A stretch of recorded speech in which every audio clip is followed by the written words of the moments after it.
Hey, before I kick off the podcast, I just want to shout out Next Door Clothing. Next Door, a clothing brand based out of Bondi in Sydney. They're making really nice jeans and shirts and hats. So go and check out their full range at nextdoorsydney.com. They're also artists, so you can go and check out a range of art. They put on rad parties, and I love what they're doing. So nextdoorsydney.com for the full range. I'm having a good time. You are? Yeah. I can tell. We are rolling. Terrible happy talks. Terrible happy talks. Terrible happy talks. Terrible happy talks. You feeling good? Feeling good. That's good. That's good. Never had it so good. True. Okay. Excuse me. Okay, and we're rolling. Today's guest is Mike Millin. Mike is a father, surfer, and entrepreneur. Mike is the founder of the unique and progressive recovery retreat Further. Mike grew up surfing in California and was a sponsored pro free surfer for the skateboard and clothing brand Zoo York at the age of 21. Through his early 20s, Mike travelled the globe, surfing and gaining exposure for the brand. These days, when Mike is not spending time with his daughter Maya or working on the development of his unique rehab program, he can often be found chasing extra-large Indonesian swells around the archipelago or just charging some of his local surf breaks such as Penang Penang and temples at Uluwatu. Mike is soft-spoken in his approach, powerful in his drive to help others, and continually focused on being the best version of himself. Mike is a previous guest, so this may sound very familiar to you. Dating all the way back to episode 14 when Mike was on the show, which seems like a lifetime ago. Today, Mike is with me to give an update on Further, his continued personal recovery, his experiences, challenges, and hopes for the future. Mike Millin, welcome back on the show. Thanks for having me. How are you, brother? I'm well, thank you. You good, man? Yeah. Yeah, how's your day been? What's a day in the life of Mike you like today? I've just been, I took it easy today and the previous couple of days. I finished up having my first group out for the project Further right before Christmas. And then my brother was here for a few days afterwards. And yeah, I just decided to, give myself Christmas and New Year's just to kind of kick back and let things soak in a bit. So it's been nice. Dude, I also forgot to say Happy New Year. Yeah. Happy New Year, bro. Happy New Year. 2020, that decade is over. Dude, what a ride. What a ride. If you had to sum up the last 10 years of your life, how would you do it? How would you sum it up? Too deep?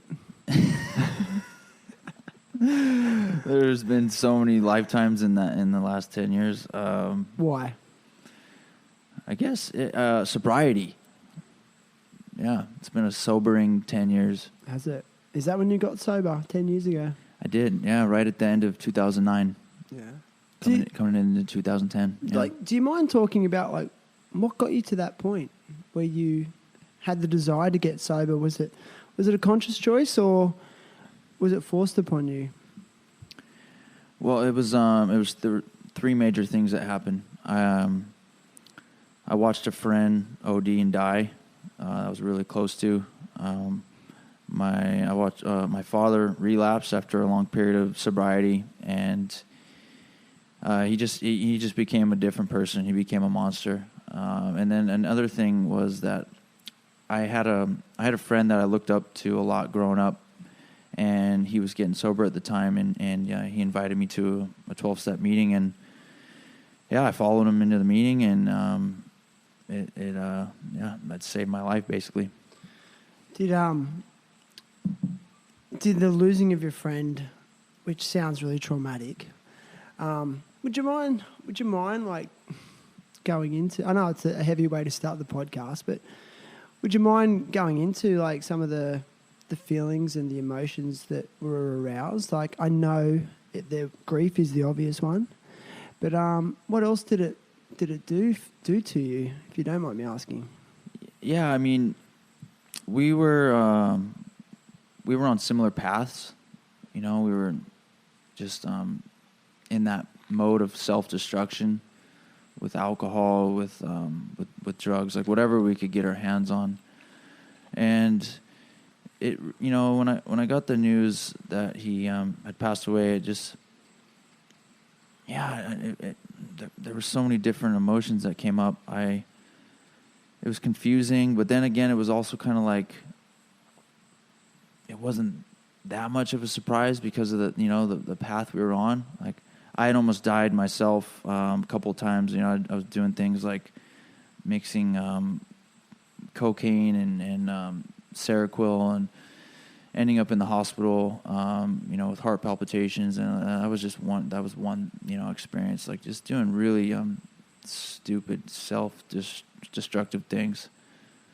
Yeah, it's heavy. And I often hear about alcoholics sort of say that, they hit a rock bottom and or they had a moment of clarity in their rock bottom. I mean, is that where your rock bottom hit, or was that your moment of clarity? It like I said, there were those three major things that happened. I woke up one day and it was the afternoon. I had been drinking until sunrise the night before, like I'd done so many times before, and I just woke up and I really didn't want to do what I was doing anymore. I really I wanted to just disappear, or it's hard to describe those feelings, but I just knew something needed to change, and then getting the news that my friend had passed away, and seeing the person that my father became when he started drinking again, it was just like, it felt like divine timing that my friend was getting clean at the time, and he had 90 days sober, and I couldn't believe that. I couldn't understand how someone could stay sober for 90 days straight. Like, that was such a long period of time for me. So yeah, it was just a chain of events that happened, and yeah, super grateful actually. Looking back, made the call. Yeah, nice, man. And then go a quick recap of the decade. Lots of surfing. What else has happened? Because I know it's like a lot, but I've been thinking about the last decade. Yeah. And I can tick off a lot of major things, like got married, kids, jobs, houses, moving around the world, and I'm just like, phew, like, wow, like I'm tired. I feel a bit tired. Like I was like, maybe I just need to slow down, But I don't think I'm quite ready yet. I've got to keep going. Yeah. Just keep going. Just got to keep going. We were talking about this the other day. I love when you said that to me the other day. Just keep going. Well, the decade started off with me getting sober, and for the first year I was based in San Diego, just trying to find my feet, and trying to learn how to be comfortable with living without drugs and alcohol. After I had a year sober, I decided to come out to Bali. Why? Because of the waves? Well, actually, my friend who OD'd and passed away, his dad invited me out here because his dad has lived out here for since the 70s. He's from the States, but he's been here a long time, and I just loved the way I felt in Bali. There's, like we talked about it last time. There's just you just feel so comfortable when you get off the plane here. Yeah, I feel so much more freedom here than I do when I'm in the States, and I was looking for that. I was looking for adventure. I was looking to catch up on lost time. When I was drinking and using, I missed out on a lot. So I felt like Bali was a good place to base because you meet people from all over the world here, and there's amazing surf, all over Indonesia, and also there was the option to go work in Australia, which I did. I went and worked in the mines for a year. Got a job operating bulldozers in 2011. That was quite the experience. So yeah, that's how the decade kicked off. Anyways, Yeah. there's been a lot more. I can get into that too if you like. So, like after 9 years though, is the magic still there? It is. It is definitely. Especially like I just had a group come out from the States, and just watching their experience and the way they reacted to Bali was really special for me. It's just it's a special place. So it was the first time for everyone. Yeah. And like, how were they reacting to it? Like, can you describe it? Like, just excitement, joy. Yeah. And Bali just has a way with people. I felt like, pretty much everyone on the trip had some sort of shift in their own way. Like they were able to kind of take a look at themselves and their behaviors and their character and maybe see the bigger picture. Yeah. So that was that was a group from Hollywood or California. Yeah. Like literally Hollywood. It came out from Los Angeles. Yeah. Los Angeles, and then what was the program? What was the day-to-day of the program? Like, what kind of activities were you running through? Like 12-step recovery work. Yeah. Going to AA meetings. What else were you guys doing? Yeah, exactly. We were doing 12-step meetings. We were surfing our brains out. We surfed all over the island. East Coast, Nusa Dua, the Bukit. We did a Wim Hof workshop with the breathing. The breathing with the ice bath. Okay. And on that same day, we went to a waterfall and did like a water healing. Okay. Which, like a ceremony? Yeah. Yeah. Which a lot of people might be closed-minded to, and I think even a few guys on the group were at first, but then it was just a really special day. Yeah. We had this energy of kind of like walking away from what wasn't serving us in 2019 and kind of walking into some new energy for 2020.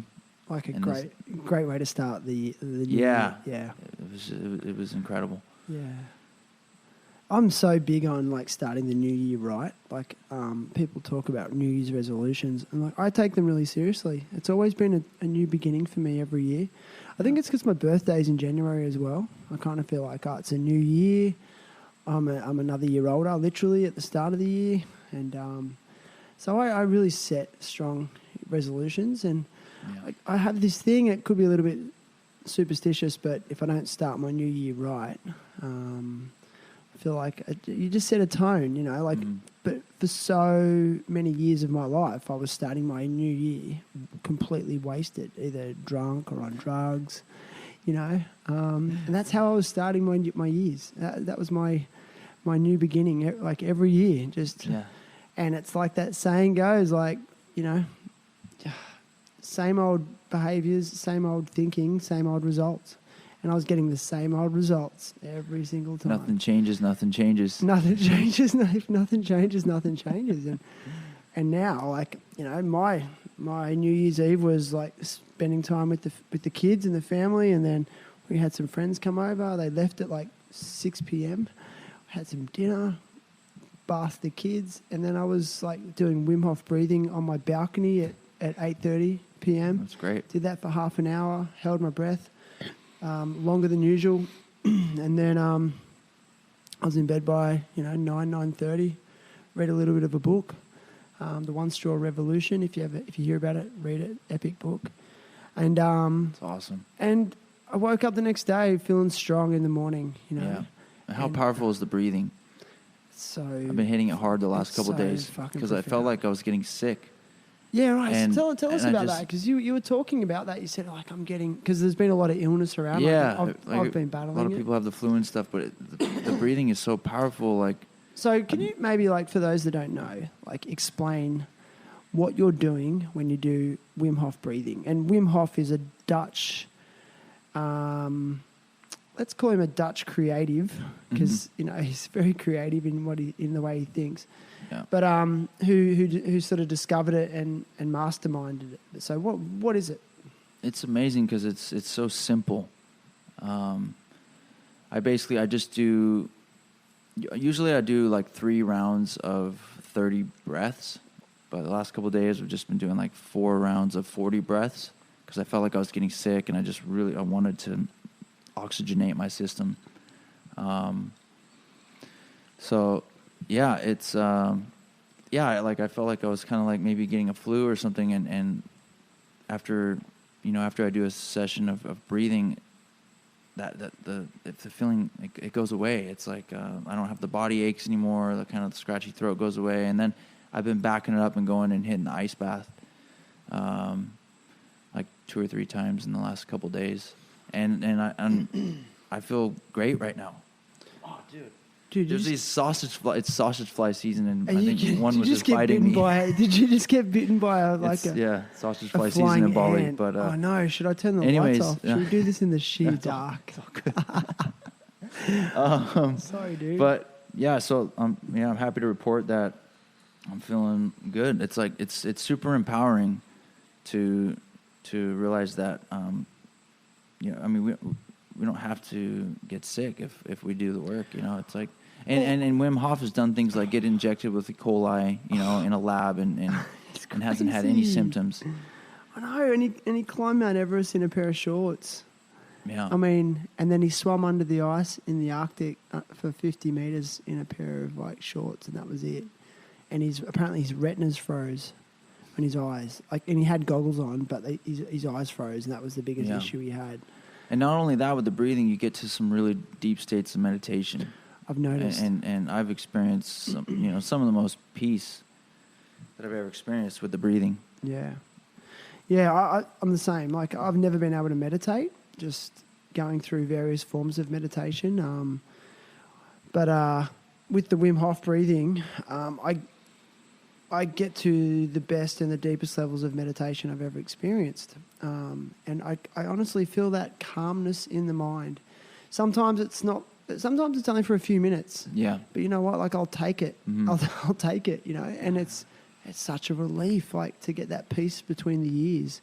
Yeah. And if you're anything like me, like, I have this mind that it's just mind chatter that just won't stop. And sometimes it really serves me well. It gets me off my ass and getting stuff done. And yeah. But then sometimes it can be debilitating. Yeah. The horse. Me and my friends call it the galloping horse. Why? Because it just runs. It's like this stupid horse that just keeps running. And Sometimes ruminating. You got to put the horse down, dude. Yeah, I learnt the term rumination. I'd never really heard of it before, but now I understand what ruminating is. It's when you hook into a certain thought or concept and just keep thinking about the same thing over and over and over. And some would describe that as madness or the insanity.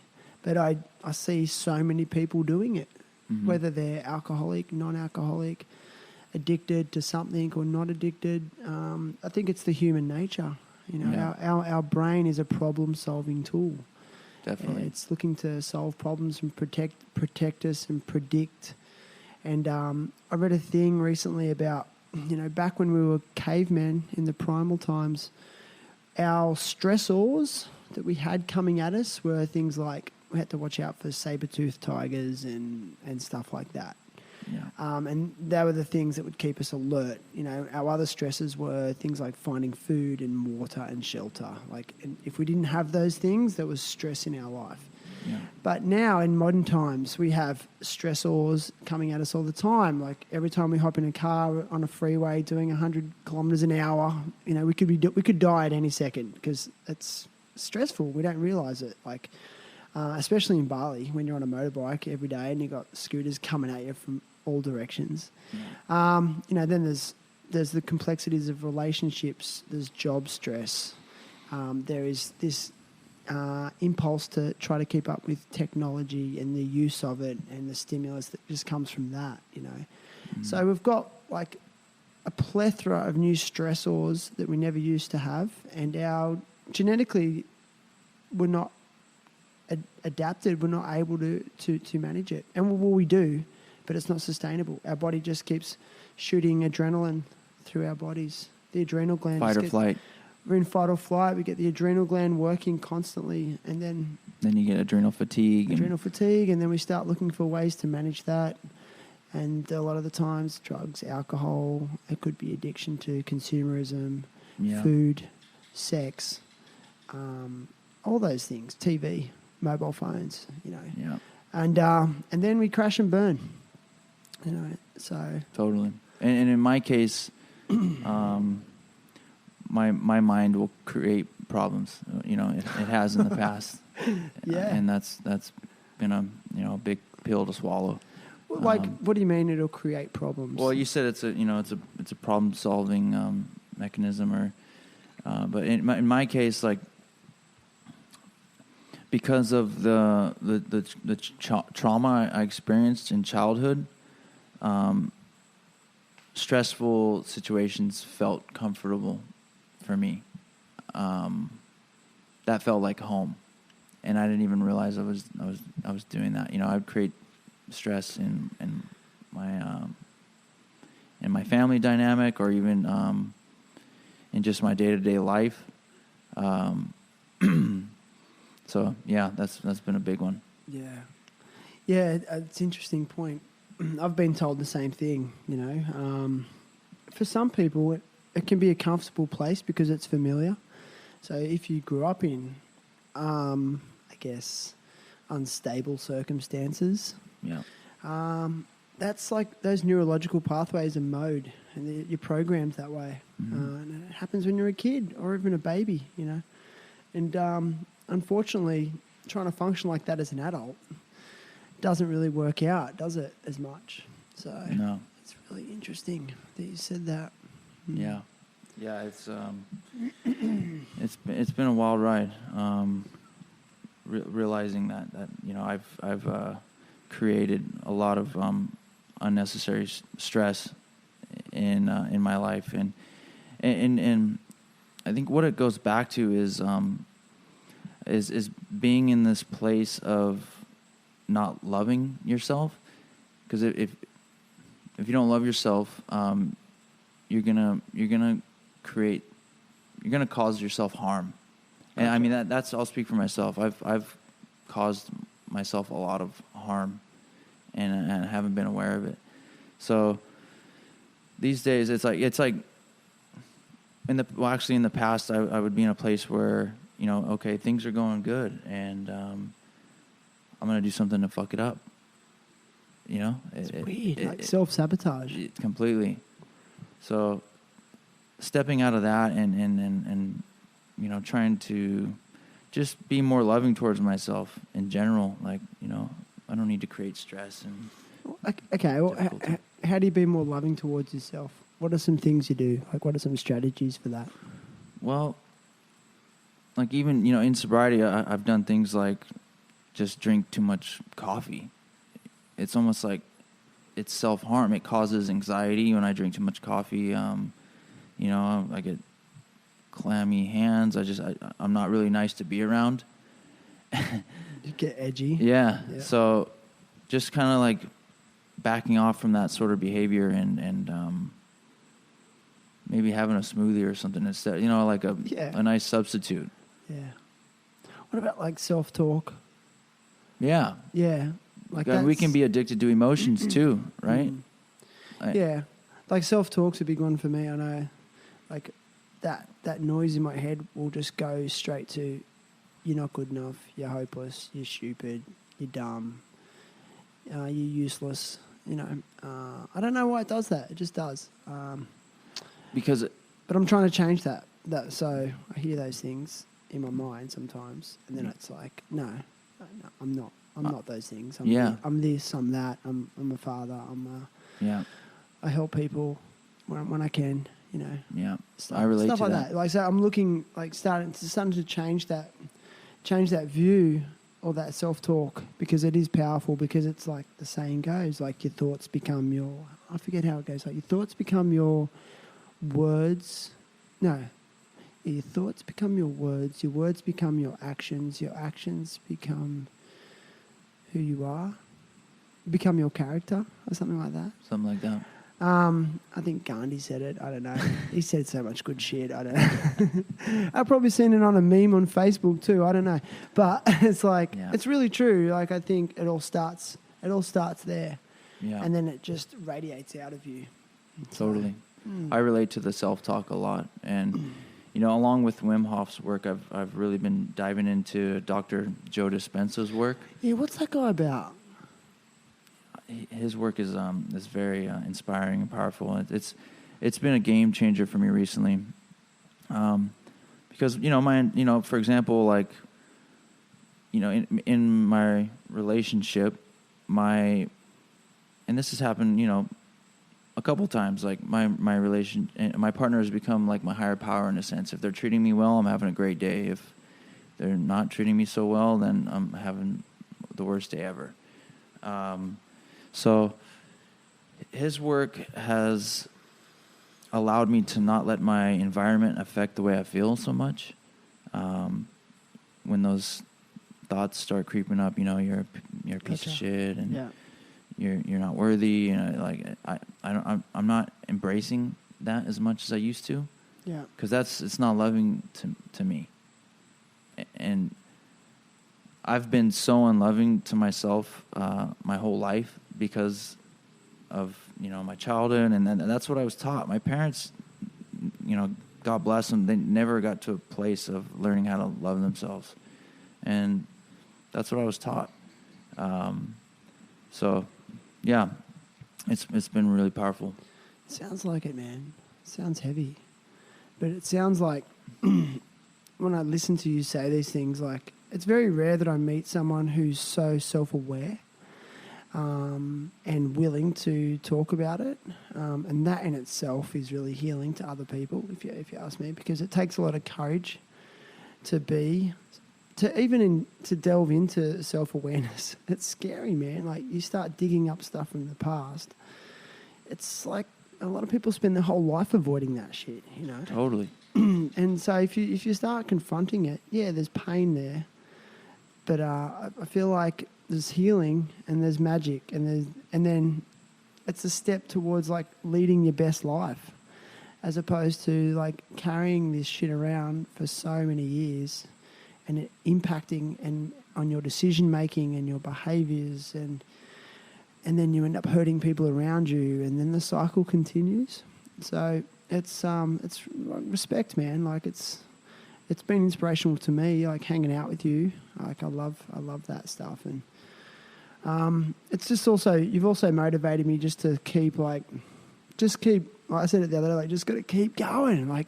But also, what I meant by that is like keep progressing and looking for ways to progress in everything you do, because it's like, if you're not trying to progress in life in some way, like what's the fucking use? Like, we're just going to sit around and just wait to die, you know? Yeah. And I really feel like there's so much that this world has to offer us. Like, let's go and get it, you know? So totally, yeah. Righteously. I appreciate that. Yeah. Yeah, man. Yeah, I feel the same about you. Thanks, brother. Yeah, thank you. Nice, man. So listen, let's go back to the retreat, because like I was sort of watching from afar, and I was like, yeah, these guys are doing some of the raddest shit, you know? You know, like. And I know how much work you put into it prior. Like, what's next for further? Like, just continue the same format, or have you got some ideas for progressing it or improving it in other ways? Or, well, I want to have two options. One that's more of like a recovery-based surf retreat, and then another one that's more like dives deeper into the healing process. So yeah, because I think some people aren't ready to go too deep into their own healing process, I feel like. So it's nice just to have one that's a bit more focused on the surf, but also dive into some like the Wim Hof stuff and. So to clarify, like, the people that would come to the retreat are already on that path and are already sort of past the initial detox phase of their recovery. Yeah. And maybe have a few years of sobriety under their belt. Yeah, definitely. And it's more geared for those people who are ready to go next level. Yeah. Dare I say, a little bit further. Yeah. And yeah, okay, cool. Yeah, because I mean, you know how it is. People in early sobriety, a lot of time they're just barely hanging on. They're not ready to dive into their trauma. They're in all that stuff. You know, they're taking it a day at a time, just trying to get on their feet again. You know, they're smoking cigarettes still. They need their cigarettes. They're like, you know, it's so. Yeah, I've created something for people that already have a bit of sobriety under their belt, and maybe they've hit a wall with just the 12-step program, and they want to dive a bit deeper into their own process. Because what I've found in my own experience is that until you've healed your own trauma, you're basically going to jump from one addiction to the other, and that's been my experience. You know, for me, it was drugs and alcohol. Okay, I got off the drugs and alcohol. Thank goodness to the 12 steps for that.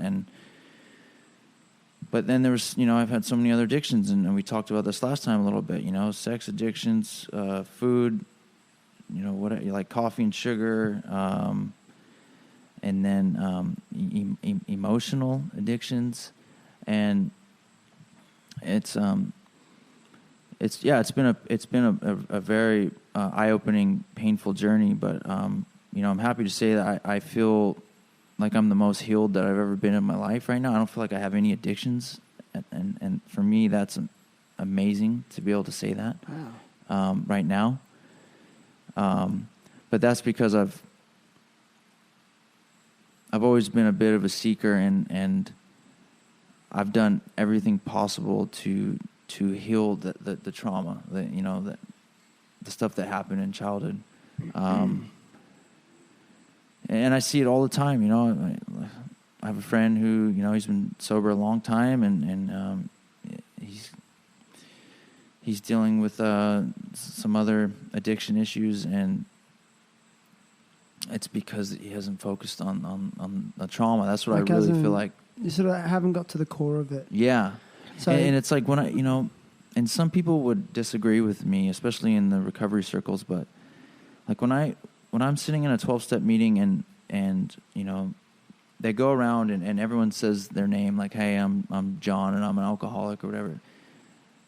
I don't really look at people as alcoholics anymore. I mean, sure, they became alcoholic, but I more look at the person like, and I ask myself, you know, what happened to this person at a certain point in their life? What happened in their childhood? Or like alcohol and drugs were a symptom of something else. Yeah, because as soon as they get off the alcohol, it's food or whatever. It's smoking. It's always something. Yeah. Interesting. Yeah, it's a symptom of something deeper. Yeah, that's what I'm getting as well. Like, I find that I guess there's a lot of talk around. Well, you know, I was so physically addicted to alcohol, and and I've got a problem with that physical addiction. And a lot of people do. There's no doubt about that, you know, and then they do develop it, you know. But really, what got them wanting to drink in the first place? You know, that's what it comes down to for me. Like, well, why did you feel like you needed to get to a point where you were completely drunk? You know, what brought that along? And for me, it started when I was 12 years old. That was for the first time. And so it wasn't like I wanted to experiment with alcohol the first time. It was like, I want to see how much of this stuff I can get into me.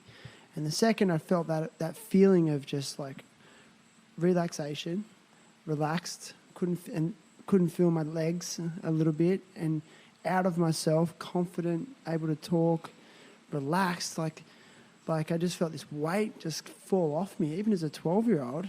I was just like, yes, give me as much of that as you can, you know. And unfortunately, I chased it till I was that same feeling, till I was 35. And, you know, to varying degrees, still function through this life as is, jobs, studies. But it was always a struggle, you know. Yeah. And I know, I really feel now like, there's the and then you develop that physical dependency on it. There's no doubt about that. But I feel like once you are relieved of that compulsion and that physical allergy, that's when the real work starts, because then you're just left with your mind and those feelings that you spent a lot of time trying to get away from. You know, it's just, and it's gnarly. Like like I hear a lot of alcoholics say, "Oh, my life was so hard when I was drinking." But I kind of feel like it's the opposite for me. It's like my life is so hard when I'm not drinking, because I've got to take responsibility for shit, my own shit, my behaviours, my actions, my words. And you don't have an excuse anymore. I've got no excuse, you know? And also, like, and then you start caring, like you develop a conscience, you know? You start feeling bad about the shit you do, you know? And you go, oh, shit, and you got nowhere to hide, so... Yeah, exactly. Shit, man, it's got deep. It got real deep. I love it. I love deep conversation, man. I do. We can talk about the weather, next time. Yeah, let's talk about the weather. But actually, on a serious note, like, just want to send much love to Australia and all my friends who live on the southeast coast of New South Wales in Australia, just getting completely battered by the fires down there. It's like the area I grew up in. And some of the photos and the images coming out of Australia right now are so gnarly. Wow. You know, I don't know if you've heard too much about it. I haven't. Just horrendous fires. Like I heard. Actually, I had a friend come back from Australia, and he mentioned that he was doing a lot of work down there. Like it kind of feels like the whole country's burning.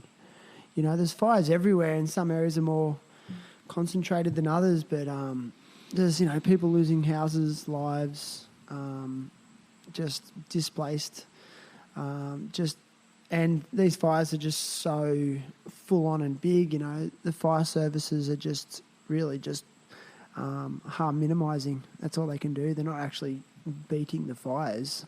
They're just like trying to keep as many people safe as possible, and they're doing like an amazing job by the sounds of things. And even my brother-in-law they went on a holiday down the coast of New South Wales there, and they got trapped in this one area, and they've only just been able to leave that zone. And it's the weather's been crazy. And then you hear about the news in Jakarta, and they've had like the biggest rain event they've ever had. Did you hear about that?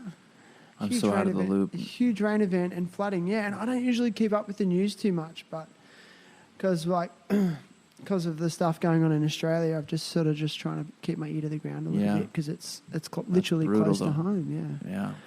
All the best to everyone down there. Yeah. So anyway, cool, man.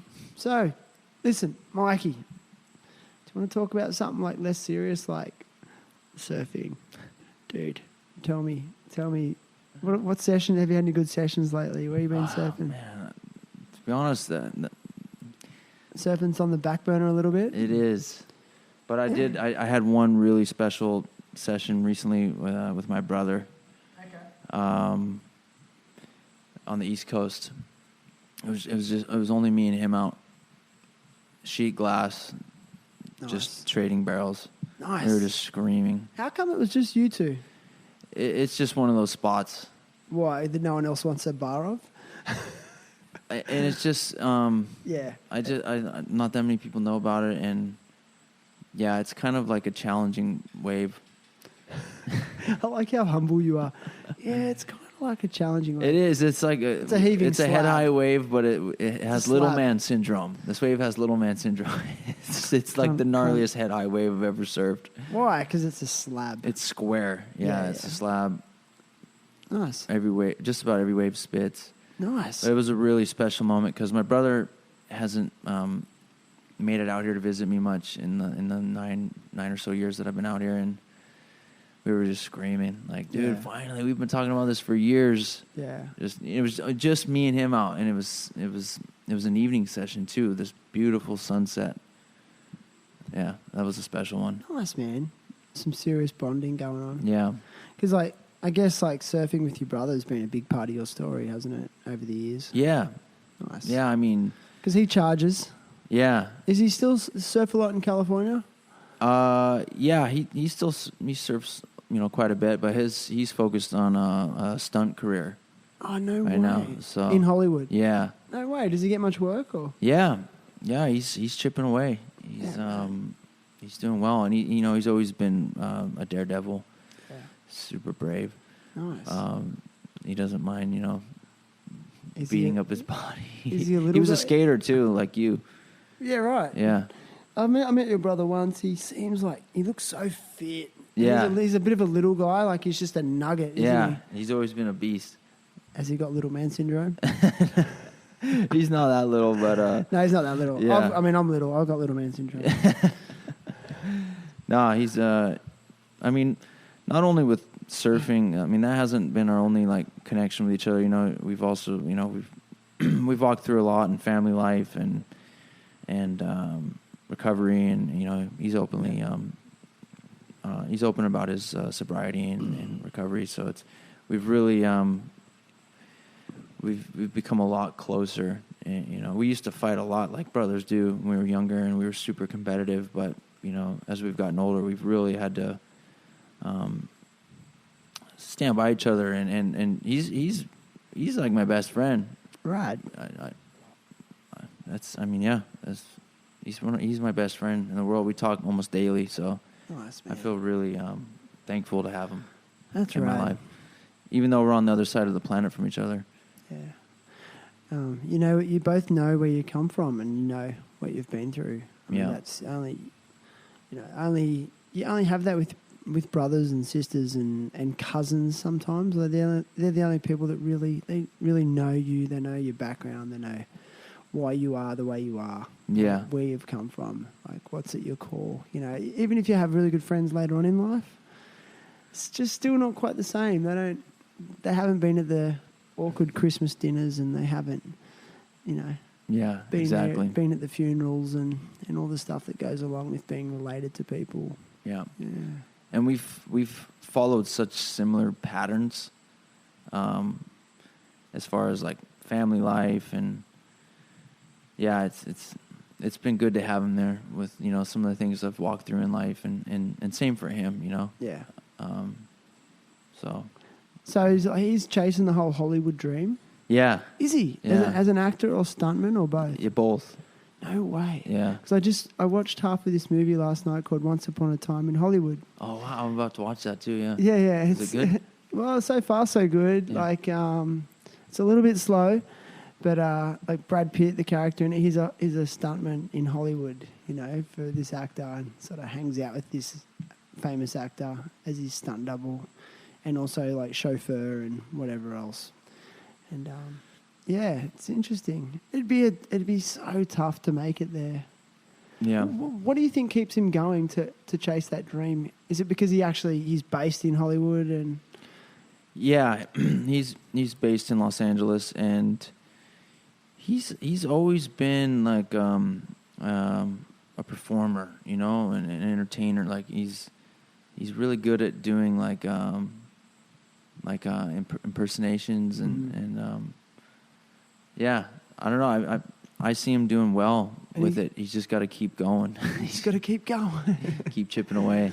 Dude, you know why I said that the other day? You just got to keep going. I remember when I was a kid, I used to play soccer. I started when I was 7, and I was actually, like, I just took to it. Like, I was actually half decent at it. Like, I think I got asked to play on some representative teams, and then I got to, like, 13 or something. I was like, no, I just want to skate, and do those things. I did, and I was like, I just want to go skateboarding. But then there was, like, people that I used to play soccer with and against who I was way better than, but they just kept going. They just kept going, Yeah. And then through their teens and into their 20s, and they actually got to high levels, paid, getting paid to play, and at the more top. I mean, in Australia, like the top levels aren't what they are in Europe, but still, they still got up there, and I'm like, maybe I should have just kept going. And like, I guess same with skateboarding. Then I was like, I wanted to chase that dream, but it's like the same as like being a Hollywood actor or musician. It's like those people that make it in those things, they just want it, and they just stay consistent, and they just don't give up on the dream, and they give up a lot, and they sacrifice a lot, you know. Totally. And it's like, well, how bad do you want it, you know? And Yeah. the people that have that like 1 or 2% extra motivation just to keep going seems like the ones like my friend Craig Branch, who was an Olympic downhill skier. He was the same. Like, he gave up so much. Like, he, you know, gave up. Like, he never worked a job because all he did was professional skier and trainer, and he never studied, never got any education, you know. Just gave his whole life to it. But he did. He was on the World Cup tour for, I don't know, 10 years, 15 years. He went to 3 Olympic Games, you know. That's what it took. That's insane. You know, that's what it took. He did basically like a 25-year apprenticeship. And then the Australian government cut the funding to our alpine ski program. And so he wasn't able to do it anymore. So anyway, there's a rant for you. No, I had a similar experience. I was super into like football and basketball and all that when I was young, like 12 and even younger, 11, 10, and I was like in football. With football, I always played quarterback. I loved that position. Like, sounds so we were in control, and you had the ball, and I was good. I was good at it. Like, and I had a couple other friends that I played with all the time with basketball as well, and you know, one of them ended up making the NBA. But I mean, I think I stopped growing. You got to be massive to play in basketball, in basketball and even football. You know, it's like, even a guy who's like 6'0" and solid looks tiny compared to all the rest of those guys. So, but I stopped because of surfing. You know, it was like surfing just took over. I just loved it. Yeah. And it showed me the world, man. I'm grateful for it. Definitely. It has, like, I don't regret walking away from soccer to skate. Like, some of I talk about this a lot with people. Like, they were just such magic years through my teens, skating with my friends and hanging out and just not a care in the world. I mean, I was at school, didn't give a shit, but it was just so special, you know. But it also, things like surfing and skateboarding, in my opinion, they teach you about life because they teach you to because you're constantly falling down. With skateboarding especially, you think of something you want to achieve, like a trick, and then you try it and you fall down, you hurt yourself, you get back up. You try it and you fall down, you get back up. And it just teaches you to just get back up. I mean, surfing's the same, you know. You paddle, you get smashed, you wait for that set wave to come through, the right one, dealing with all the conditions and everything that goes with it, you know, because you want to get that good one, you know. Yeah. And I really feel like that transfers into the real world. And I feel agree. like it's set this foundation for me of just like never giving up. Like when you fall down, you just get back up. Yeah. You just keep going, right? You just keep going. You can't stop the waves from coming. It's true. You can't. It's deep. I'm so going to call this episode Mike Millin, episode 36. Just keep going. That's what it's going to be. I spend so much time trying to think of like catchy little episode names. It's hard. I've got to try and be creative on a weekly basis. You're doing good. You're doing a good job. Thank you, man. Yeah. Thank you. It's a journey. Yeah, bro. So yeah, it's just really good to catch up with you. Like, I'm gonna start going back to where are they now? Like catching up with some of my ex-guests. There's one guy in particular, Charles Mugarera. He was a permaculture guru from Uganda who I met, and he was episode number 1. And on that episode, he decided to use that podcast as his platform to announce that he would be the youngest president of Uganda. And I'm That just was like, a great episode. "What? Did you hear it?" Yeah. I mean, and his story was fucking epic. Like, me and this guy just got along straight away. He was, I ran a permaculture workshop with him, and we just clicked. And he's so charismatic. You meet some people who are just so passionate about everything they do, and everywhere this guy went, he would just stop and talk to every single person and give them a little bit of time. Amazing. I've never seen it. I got that from his You got his that? podcast. Yeah. Did you? I loved it. Kind of like what JC would have done, Yeah. And it was really fucking annoying to hang with him because it's just like you just be stopping and standing there while he talks to people and actually want to know about him. I've never met anyone like it. Anyway, so What a guy. And then he started telling his story. Like being a war orphan in Uganda. I mean, you think you got problems? Try being a war orphan in Uganda, third world country, and then he made his way up. Like he got out of it. He broke free of that cycle of poverty. But all unassisted. Now he has this awesome permaculture farm and course and school that he conducts out of Uganda because the farmers are struggling and it's one of the only sources of income.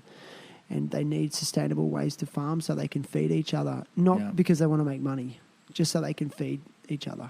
It's great, and their families. It's amazing. And so he started that, and then he's like, "Yeah, and by the way, I plan on being the youngest president of Uganda," and I kind of believed him. I did too when Did I ya? heard that. It was inspiring to hear how driven he was at it? such a young age. Yeah. And the podcast was amazing. I listened to it just driving around on my motorbike, and I like teared up with some of the things he had to say. The way his mother had to prostitute herself to survive and feed the children. Things. I mean, it's just like, I mean, we think we have it bad, and there's been a lot of bad stuff that's happened, but. It was just inspiring to hear how far that guy's come and where he's headed. He's doing it. He's just gonna keep going, isn't he? I believe him. And then he cracks me up. We talk about childhood trauma and how it could really hold you back. I mean, that guy would have 1,000,001 excuses to give up on life. Yeah. He said that a lot of the people he knows, the people who are in his orphanage, they're all drug addicts and whatever and gangsters and stuff in Uganda. Yeah. Because that was just, they had to do anything they could to survive, and so to rise above that is so inspirational. But he cracks me up. He was recently on national Ugandan television, on the 6 o'clock news, they're interviewing him. It's just so, I don't know, just the whole interview, I just had the biggest smile on my face because he was so excited. And the chick interviewing him, she just, I guess it's like Uganda, so she wasn't the most professional interviewer. Yeah. And she was just a bit overwhelmed by Charles. She didn't know how to handle him, and I was just and the set for the for the TV show was just looked like a painted piece of plyboard in the backdrop and then a cardboard sign saying 6 o'clock news or whatever. It was just we should do a trip there someday. Go visit him. Definitely. He's actually sort of mentioned that he'd like me to come and do and help out with one of their permaculture design courses. That'd be amazing. And bring surfboards too. As a guest. Just in case. Is there waves there? I'll go find some waves in Africa, Oh, has anyone ever surfed in Uganda? Shoot down to Namibia or something. Oh, you'd love that, you goofy footer. I look at Skeleton Bay in Namibia. Namibia, is that how you say it? Yeah, something like that. And it looks so sick, people getting the longest barrels ever. But I'm just I'd be on my backhand. I swear to God, those things would outrun me. But imagine being a goofy footer there. I hear it's really heavy in person. It looks much heavier than it looks even. Yeah, and everyone's it's a sand bottom, point break barrel that goes for how long? A kilometre. Something like that. Yeah, but we could do that. Let's find do it. some rights. Let's do up it. in the Sahara or something like that. No way. Because there's a guy called Ben Gravy. Have you heard of him? he surfed every state in America. Like he goes looking for novelty waves. So he was surfing like, tidal bores and river. You get these river waves, and he's just recently completed it. The challenge. How many states are there in the United States of America? Like 52 states. Yeah. So he surfed every 52 states, right? And like some of the waves are sick, like when he's in Hawaii and other places. But there's a lot of them. He's on foamies in river, river breaks and stuff. So, dude, who knows? We could go surf Uganda. Yeah. Yeah, you never know. But I would just love to check out the culture and just get a taste of that guy's experience. Yeah. Growing up. Oh man, if we went to Uganda and hung out with Charles, like he would just make sure we had the royal treatment, bro. Yeah. Like they'd be so grateful. They're grateful for any sort of interest or assistance from outside, Mm-hmm. and they appreciate it, So yeah, I got T-shirts made that say "Vote for Charles." Because like I want to put it out there in the universe and make it happen. Seriously, I was like, well, it's kind of like that self-fulfilling prophecy. It's like my mate Blake said it. He said, I told everyone that I was gonna open up a cafe in Bali, but I didn't really believe it myself. But then, because I started telling people, I was like, oh shit, I better do it. And so that's what I'm doing with these T-shirts. I'm like, vote for Charles, let's make it happen. That's Dude, amazing. So I mean, it's a similar thing with what I'm doing with my project. It's been a dream of mine for years, and for a long time I didn't really believe that I could do it, and it's already happening. Dude, and I've already had the first group come through, and eventually I want it to lead into having these centers for people that are affordable or free. Like free. That, like that don't have the resources to pay for rehab. That's the biggest problem. Totally, man. And I went down to Perth recently, and it was really sad to see how many people were living on the streets there, struggling. And most of these people are alcoholics and addicts, or have some sort of mental illness. And I don't know. I feel like I'd just love to see these people get help, and I feel like I have the formula to help them. Yeah, and it's they fall through the cracks. I mean, so often it sounds like the situation in the United States is a lot heavier than Australia. Australia is trying. We have services available, and we have a lot of really good charities. Like, I think Australians they're very charitable by nature. We want to help each other. Yeah. Actually, I think all humans want to help each other, but they're always going to put their needs first. Yeah. Okay, it's a survival mechanism, maybe, I don't know. So, but it breaks my heart when you see people on the streets homeless, and I hate it when I hear people say, "Oh, well, why don't they just get their act together and get out of it?" But what they don't realise is those people are suffering from mental illnesses, and they're debilitated by their mental illnesses, and they don't know how to get out of it. They need help to do it, Totally. and it costs money. That's what's so sad. A lot of money. And and then they're stuck in that cycle. Yeah. And it's heartbreaking. And so, if you can put something out there in the world that's for free, bro, it's pretty special. Yeah. Yeah. To put it out there to the universal mind, right? Yeah, I reckon, man. Yeah. So, is there anything else you want to talk about? I think we've kind of covered it. Next retreat, when's that coming up? I don't have one locked in yet, but I'm talking to some people, and we'll see what happens. Because how would you rate the first one? 10 out of 10. It went amazing. Yeah. Like I'm so content with the way it all turned out. Do you think you made some good relationships with the people that were on it as well? Like some. Oh Do yeah. you think you made some Yeah, definitely.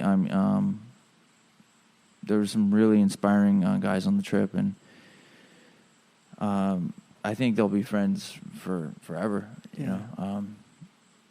We just developed an amazing bond, and yeah, Nice. it was all around just a beautiful trip.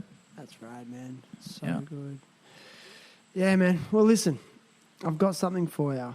Okay, so one of my goals, and I keep forgetting to do this with every guest, because one of my goals is to give every guest a bit of a gift for being on the show, and T-shirts are on their way.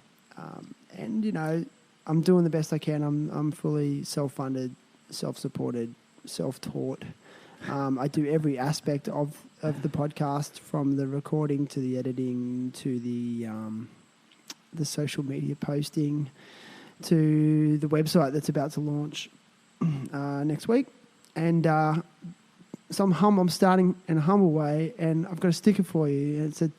It's a Terrible Happy Talk sticker. It's the THT circular logo, and I'm only giving these to people that have been on the show. So they're only for alumni. So if you see someone else with this particular sticker, if it's not me, that means that person has been on the show. So they shouldn't have one of these stickers otherwise. And if they do, you let me know. All right. Okay. There's gonna be issues between me and them. They've got to be alumni. Okay. So there you go, bro. Thank There's you. a sticker. That's huge. And Blake, thanks for being on the show twice. Yeah. You're my first guest to be on the show twice. Although I've had Lance Billingsley, but the second time he was on, we did the Get Your Quiv Out. They're the in-between episodes where we review surfboards. I'm doing another episode of that with Dylan Longbottom in the next few weeks, so watch out for that. Dylan's going to talk about his latest trip to Portugal, surfing 50-foot Nazare and surfing Morocco, and some of his latest board designs. We're gonna break some of them down. He gave me a few boards to ride, and I've actually taken notes on them, and I'm gonna give him some honest feedback. So yeah, That's great. it's so that's the next thing coming up. So yeah, bro. Thanks a lot for having me. Dude, I appreciate thank you, man. You're a legend. All the best in 2020. Dude, fucking happy fucking new year. It's a new decade. It's on. Just keep going. Just keep going. Keep going. Love you, brother. All right. Cheers.